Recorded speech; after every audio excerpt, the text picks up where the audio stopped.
ലോക ഫുട്ബോളിലെ ഏറ്റവും മികച്ച പരിശീലകന്മാരിൽ ഒരാളായി അറിയപ്പെടുന്ന കാർലോ ആഞ്ചലോട്ടി ഈ സീസണിൻ്റെ അവസാനം റിയൽ മാഡ്രിഡ് വിട്ട് ബ്രസീലിയൻ നാഷണൽ ടീമിൻ്റെ പരിശീലകനായി ചുമതലയേൽക്കുന്നു.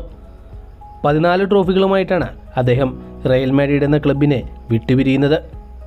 3 UEFA ചാമ്പ്യൻസ് ലീഗുകളും 2 ലാ ലീഗ കിരീടങ്ങളും 2 കോപ്പ ഡെൽ റേയും 2 സൂപ്പർ കോപ്പ ഡെ എസ്പാനയും 2 UEFA സൂപ്പർ കപ്പും 2 ഫിഫ വേൾഡ് കപ്പും 1 ഫിഫ ഇന്റർ കോണ്ടിനൽ കപ്പും നേടിക്കൊണ്ടാണ് റിയൽ മാഡ്രിഡ് എന്ന സ്പാനിഷ് വമ്പന്മാരിൽ നിന്ന് കാർലോ ആഞ്ചലോട്ടി വിട്ടുപിരിയുന്നത്. റിയൽ മാഡ്രിഡിൻ്റെ പുതിയ പരിശീലകനായി സാബി അലോൺസോ എത്തുന്നു. ബയർ ലെവർകൂസൻ എന്ന ബുണ്ടസ്ലീഗയിലെ ക്ലബിൻ്റെ പരിശീലന ചുമതല വേണ്ടെന്ന് വെച്ചാണ് അദ്ദേഹം റിയൽ മാഡ്രിഡിലേക്ക് എത്തുന്നത്. വെറും 13 മാസക്കാലം മാത്രം പരിശീലകനായി ബയർ ലെവർകൂസനുണ്ടായിരുന്ന സാബി അലോൺസോ 3 മേജർ ട്രോഫികളാണ് ലെവർകൂസന് വേണ്ടി നേടിയെടുത്തത്.